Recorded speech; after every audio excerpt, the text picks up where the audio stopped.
अस्सलाम वालेकुम फ्रेंड्स, कैसे हैं? सब ठीक हैं? मैं हूं सलमान और आप देख रहे हैं मेरा यूट्यूब चैनल सलमान ऑफिशियल। आज की वीडियो में हम डिस्कस करेंगे कि हमारे न्यू इमिग्रेंट्स और हमारे ओवरसीज बहन भाई चंद ऐसी मिस्टेक्स जो आप कह सकते हैं वो अपनी तौर पर वो बेचारे इन गुड फेथ करते हैं, किसी पे एतबार या कुछ ऐसे काम करते हुए आते हैं एज अ गुड जेस्चर, मगर वो आने वाले वक्त में उनके लिए परेशानी का बायस बनते हैं। तो चले, मैंने कहा कुछ ऐसी छोटी छोटी चीज़ें अपने बहन भाइयों को बताऊं ताकि आने वाले वक्त में वो इन परेशानियों से, मुश्किलात से बच सके जो हमारे अक्सर फिर ओवरसीज बहन भाइयों को फेस करनी पड़ती है। वीडियो बहुत इंपॉर्टेंट है एज यूजुअल। वीडियो शुरू करने से पहले मेरे ऐसे तमाम बहन भाई जिन्होंने अब तक मेरा चैनल सब्सक्राइब नहीं किया है उनसे रिक्वेस्ट है काइंडली चैनल सब्सक्राइब कर लें और बेल आइकन को प्रेस कर दें ताकि आने वाली हर वीडियो तुम तक पहुंच सके। तो चलिए फ्रेंड्स, वीडियो को शुरू करते हैं। तो जैसे कि फ्रेंड्स आपको टाइटल से पता लग गया कि आज हम डिस्कस करने वाले हैं कि कुछ ऐसी चीज़ें जो हमारे न्यू इमिग्रेंट्स बहन भाइयों को और ओवरसीज बहन भाइयों को अवॉइड करनी चाहिए। सबसे पहली चीज़ जो मैं बताना चाहूँगा, अक्सर हम लोग देखें, जब आप किसी को कोई चीज़ दे रहे होते हैं अमानत के तौर पे या उस वक्त दोनों साइड बड़े, और जिसको कहते हैं ना, बहुत आइडियल उनकी रिलेशनशिप होती है, मगर जब चीज़ें आपके हाथ से निकल जाती हैं ना तो फिर वो मामलात वो नहीं रहते। ठीक है, तो चीज़ें उस वक्त तक ही आपकी होती हैं जब तक वो आपके कंट्रोल में हो। अब एक छोटी सी मैं आपको चीज़ बताऊं कि अक्सर मेरे बहन भाई पीछे कोई प्रॉपर्टी मिसाल के तौर पे लेते हैं, फिर इस पर भी थोड़े डिटेल में जाएंगे कि प्रॉपर्टी कहाँ, मतलब किस तरह लेनी चाहिए और क्या प्रोसीजर होना चाहिए।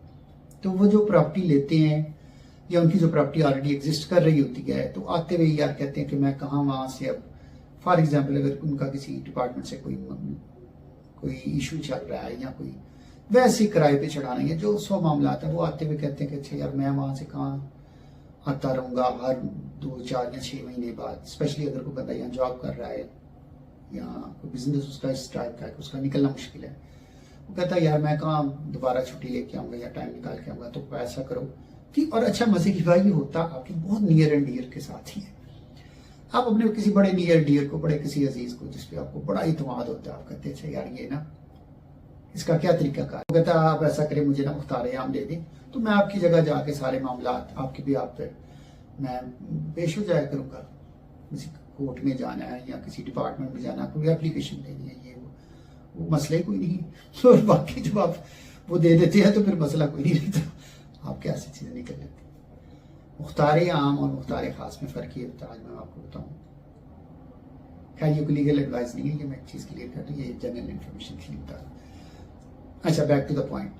मुख्तार-ए-खास होता है कि आप सिर्फ, जैसे आपने लेस्को में कोई बिल जमा कर, कोई इशू है, वहाँ जाना, दरख्वास्त देनी है, मीटर लगवाना है, आपके बिहार पे वो आपका नियर एंड डियर जिसको आपने मुख्तार-ए-खास दिया होगा, वो जाके वहाँ पे वो कहेगा जी ये देखिए मेरे पास मुख्तार-ए-खास है। वो डिपार्टमेंट को दिखाना पड़ता है, वो मांगते हैं कि जी मैं उनके बिहार पे ऑथोराइज हूँ कि मैं उनके बिहार पर ये कर सकूँ एप्लीकेशन। वो कहते हैं ठीक है आप दे दो।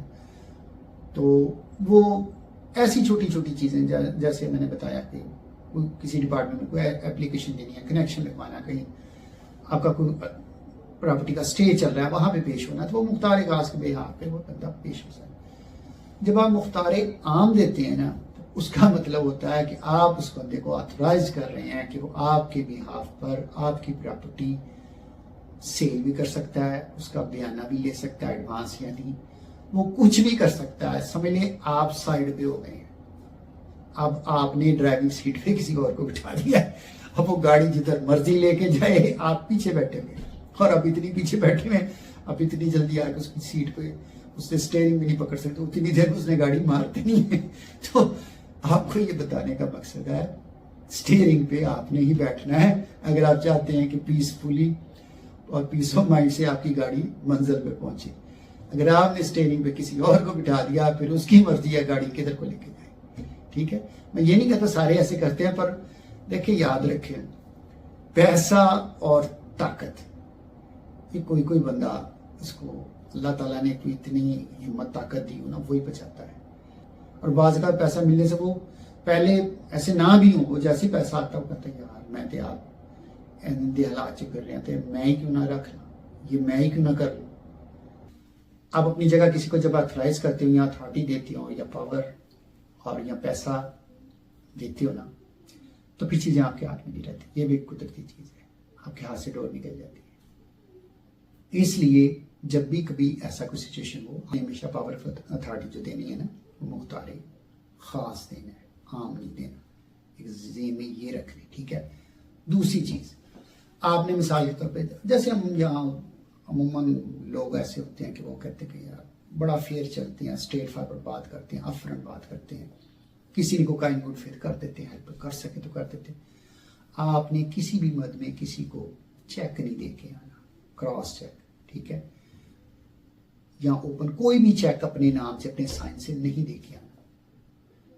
ओवरसीज याद रखें, बड़ा आसान टारगेट होते हैं वहां, तो ऐसे वो चेक डिसऑनर हो तो आपके खिलाफ पर्चा हो जाएगा, मसले मसाइल आपको फिर वो लिटिगेशन सारी चीजें भुगतनी पड़नी। और फिर वो लोग तो ऐसे ही ढूंढते हैं कि ओवरसीज को ऐसा काबू हुआ है, तो फिर वो समझते कि ऐसा ये है, पार्टी से पैसा निकलवाया जा सकता है। तो इसलिए आपने कभी किसी को ऐसे ब्लैंक चेक किसी भी वजह में, चाहे आप कोई चीज खरीद रहे हैं कोई भी, या किसी के बिहाफ पे जमानत के तौर पे आपने नहीं देना। याद रखें, वो पंजाबी की मिसाल है ना कि हथी दितियां फिर दंदा ना खोलियां पहनियां, बड़ा मुश्किल हो जाता है, चीजें नहीं हाथ में आती। और ओवरसीज तो बेचारे होते बड़े मासूम, ब्राइलर की तरह होते, वो फिर काबू आ जाएंगे। वो बड़े मासूम से लोग होते हैं, वो यहाँ के सिस्टम के मुताबिक वो चल रहे होते हैं, बड़े अरसे से यही जिंदगी गुजार रहे होते हैं। उनका ऐसी ज़हन होता है कि यार चीजें ऐसी बस सीधी सीधी बैक होम में चीजें ऐसी सीधी सीधी नहीं होती, ये आपको भी पता, मुझे भी पता है, ठीक है। तो इसलिए इन चीजों से बचें, किसी को इस तरह चेक नहीं दे के आना, कोई भी रीजन हो। वैसे गारंटी देते हैं यार मेरी जुबान है काफी आपके लिए, और जुबान वादा पूरा करना मोमिन की शान है, आप करें अपना वादा पूरा, और चेक नहीं देना, चेक में आप ना फंस जाएंगे, ठीक है। दूसरे बंदे की जरा सी इंटेंशन बुरी हुई ना, लेने के देने आपको पड़ जाएंगे। तो इस तरह की कोई ट्रांजैक्शन आपने चेक नहीं दे के आना। हाँ, कैश या कैश दे दें, या चेक उस सूरत में सर्टिफाइड चेक बना के दे दें। आपने प्रॉपर्टी बाय की है, पैसे जमा करवा के सर्टिफाइड चेक बना के दे दें उसको, ठीक है। या चेक उस सूरत में दे कि आपने को पेमेंट करनी है, आपके अकाउंट में मौजूद है, फिर दे दें और लिखा हो कि इस डेट का चेक है, तो आप ऑनर करवा दें, बस ठीक है। मगर किसी को as a guarantee, as a जमानत होता ना, जैसे लोग कहते हैं कि यार वो फलाने बंदे का मसला, अच्छा यार तुसी जमानत दे दो वो आप वो जमानत के चक्कर में अंदर ना हो जाना, तो आपने ऐसी कोई जमानत नहीं देनी, ठीक है, तंग होंगे। अच्छा, तीसरी चीज, कभी जिंदगी में सफेद कागज, कभी जिंदगी में, तीसरी चीज, कभी सफेद कागज पे, ब्लैंक पेपर पे साइन नहीं करके देनी किसी को, तो याद रखें, बहुत बारीक बात है। पता क्या है, जब आप साइन कर देते हैं ना, ऊपर जो मर्जी बंदा तहरीर कर ले, नीचे आपके साइन, वो यही लिख ले कि भाई इस बंदे ने वो क्या कहते हैं, बकलम होशो आवाज सारी अपनी जायदाद मेरे नाम कर दी, बखुशी नीचे आपका साइन और डेट मौजूद होगी। ऐसा काम नहीं करना, ठीक है, तंग होंगे। कोई भी ये तो मैं एक मिसाल दे रहा हूँ, कोई भी तहरीर कर सकता है, कोई चीज आपके खाते डाल दे, आपका कोई इतराफी बयान करवा दे कि जी मैं इस चीज का इतराफ करता हूँ, नीचे आपके साइन, आपने तो बेचारे ने इन गुड फेथ वो ब्लैंक पेपर पे लिख के दिया होगा, तो ऊपर जो मर्जी तहरीर कर ले, तो इसलिए ये काम नहीं करना, ठीक है। और कोशिश करें जब आप ओवरसीज मेरे बहन भाई या जो न्यू इमिग्रेंट्स भी हैं वापस जाते हैं बैक, जब भी इनका यकीनन दिल करता है हमारा मुल्क जाने का, हमारा ओरिजिन कंट्री है, जब जाते हैं जाएं बिस्मिल्लाह, मगर वहां जाके कोशिश कीजिए अपनी चुप करके जाएं, अपनी वेकेशन गुजारें और आ जाएं। कोई शो ऑफ नहीं करना कि जी आप महंगी चीजें पहन के घूम रहे हैं, ये है वो है। लोग यार आपकी सोच से ज्यादा तेज होती है, आपको ऑब्जर्व कर रहे होते हैं, तो ऐसे प्रॉब्लम में ना आए। जब आप ऐसे शो ऑफ करते हैं ना, तो फिर और भी बड़ी मसले मसाइल हो जाते हैं आपके लिए।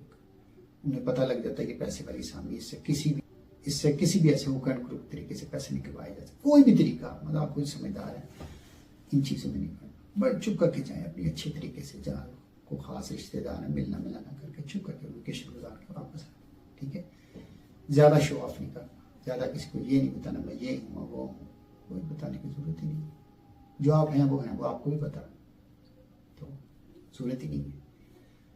लिहाजा इन चीज़ों से इज्तनाब करें, ठीक है। और ऐसा वो क्या उसको कहते हैं कि कोई भी ऐसी महफिल या कोई भी ऐसी चीज़ों से आप इज्तनाब करें जहाँ पे आपको लगे कि मतलब आपके लिए चीज़ें मुनासिब नहीं है।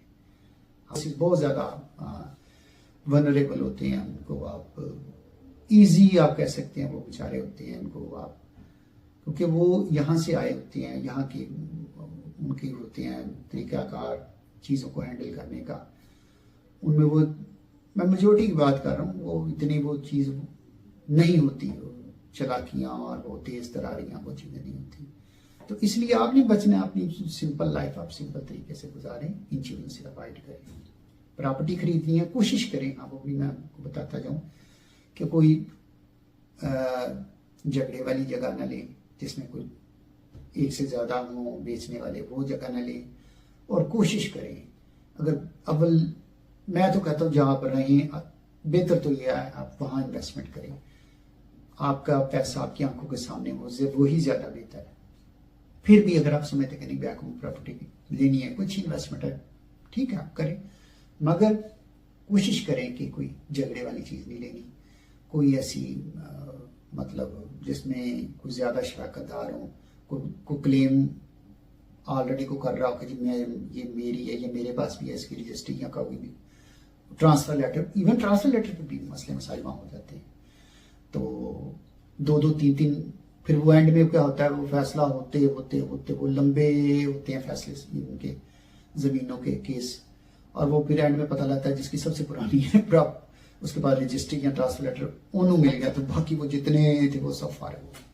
तो इसलिए आपने इन चीज़ों से ग्रेज करना है, कोशिश करें साफ सुथरी चीज़ लें, जो बंदा जिससे ले रहे हैं वो बंदा शरीफ हो, उसका पता हो, और किसी अच्छे बावसूख इदारे से किसी अच्छे रियल्टर के थ्रू लें।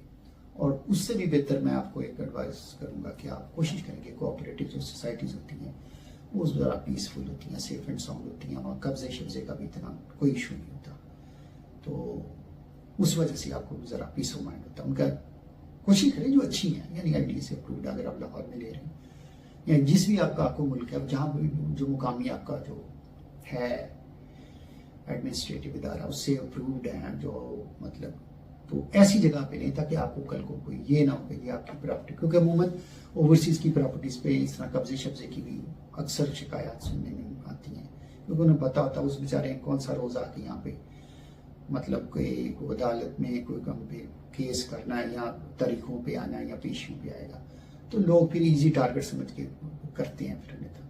तो इसलिए कोशिश करें कि आप किसी ऐसी अच्छी कोऑपरेटिव सोसाइटी में कोई वेल रिनाउंड हो और वहाँ ले जहाँ फिर ऐसे मसले मसाइल नहीं होते, ठीक है।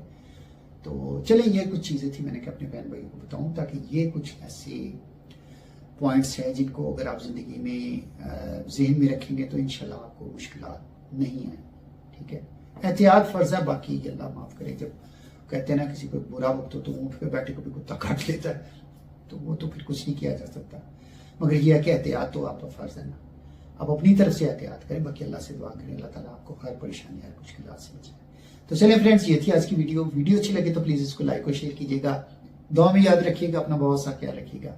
मिलते हैं किसी और वीडियो में। अल्लाह।